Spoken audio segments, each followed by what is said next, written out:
Welcome back to our channel. I am Janice Darcy. Thank you for watching this video. Unang-una sa lahat, I would like to congratulate you guys for passing the Civil Service Examination last March 3, 2024. So in this video, pag-uusapan po natin kung paano at kailan po ba maaaring mag-generate ng inyong ratings gamit ang OCSARG's website. Medyo marami na nga po nagtatanong sa ating Facebook page na Civil Service Reviewer by Janice Darcy kung kailan po available yung ratings sa OCSARG's. So guys, kahit na po hindi kayo pinalad sa exam, maaari nyo pa rin makita yung result ng inyong examination. Para kahit pa paano ay alam niyo kung saan category kayo, medyo mababa yung inyong score. At para alam niyo kung ano yung dapat ninyong i-focus sa susunod ninyo na pagre-review. So wag po mawala ng pag-asa, patuloy lamang po yung pagre-review natin sa ating Facebook page. At sana ay magkaroon pa rin kayo ng courage to take the next civil service exam hanggang sa maging matagumpay kayo na magkaroon ng eligibility. At huwag na nga po natin patagalin. Umpisahan na po natin kung paano yung pag-generate ng ratings gamit ang OCSARG's website. So, nandito tayo ngayon sa CLC exam portal. So, if you can remember, dito nyo nakita yung result, yung inyong pangalan. So, meron sila ditong published na article na nagsasabi na ang Civil Service Examination ratings will be generated sa pamamagitan ng OCSARG's website. So mamaya ituturo ko sa inyo kung paano gawin yan. On May 19, 2024. So ito, ngayong May 19 pa po, marami po kasi nagtatanong sa Facebook page natin kung kailan yung maaaring makita yung result or yung rating. So guys, kahit po hindi kayo pinalad, kahit bagsak po kayo sa exam, nais ko pa rin po kayong i-congratulate dahil nag-effort kayo at alam ko na hindi madali yung pag-take ng civil service exam. So sana ay huwag po kayo mawalan ng pag-asa at mag-take po kayo ulit sa mga susunod na exam schedules. So, yun na nga. Kahit po hindi kayo pinalad ay maaari pa rin nyo po ma-access, maaari nyo pa rin makita sa OCSARG's website ang inyong rating or yung result ng inyong civil service exam. So, at least para malaman niyo kung saang area kayo mas mababa at mapag-aaralan ninyo mabuti sa susunod ninyong pag-take.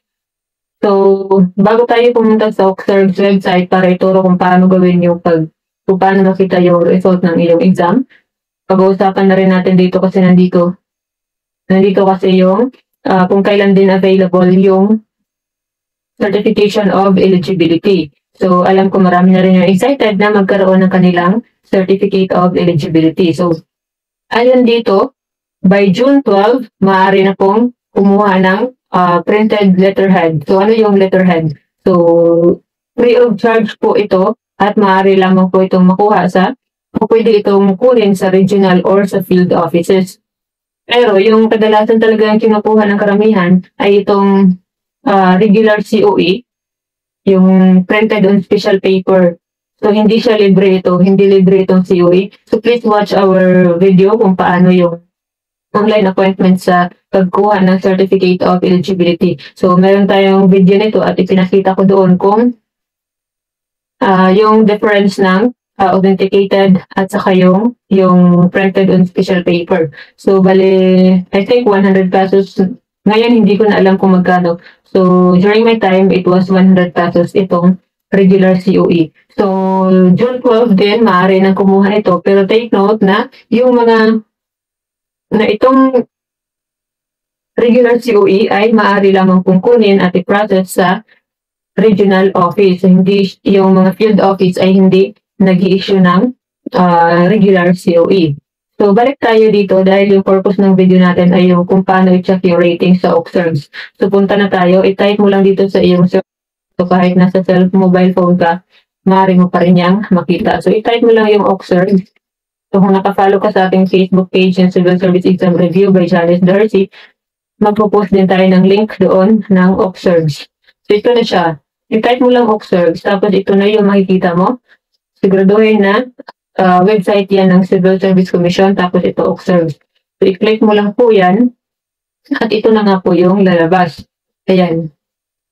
So, Online Career Service Examination Result Generation System, yan po yung meaning ng OCSARG's. So, dito na nga po ninyo itatype yung inyong personal information.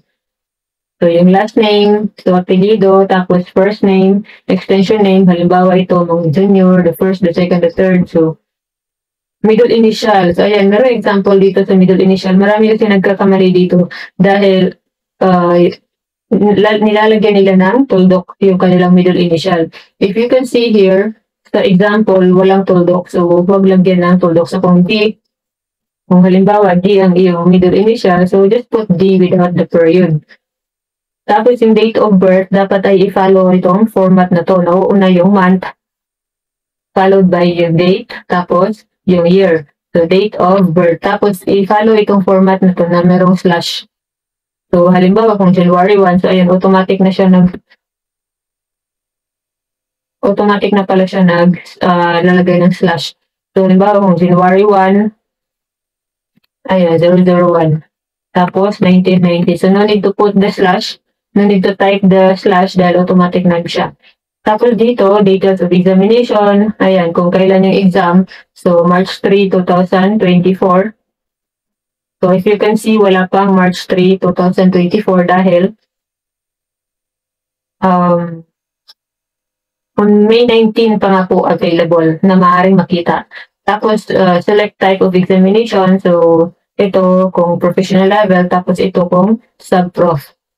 Tapos, dito yung regional office. So, nandyan lang naman yan sa mga choices. Kung saang region ka. Ayan. Kung saang region ka nag-take ng exam dito. Tapos, click mo lang itong box dito. Pagkatapos niyan, ay isubmit mo na. And makikita mo na yung result ng. So, hindi ko na po i-generate yung sa akin. Matagal na yun. Ilang beses ko na rin yung nakita yung sa akin. Tapos, I have also my certificate of eligibility. Nakasulat naman doon lahat ng ratings mo. So, ayan. Good luck sa inyo. Sana ay makita niyo ang inyong ratings by May 19, 2024. At sana ay nakatulong sa inyo ang video na to. Please don't forget to click the subscribe button dahil marami po tayong tutorial na maaaring kakailangan ninyo rin in the future.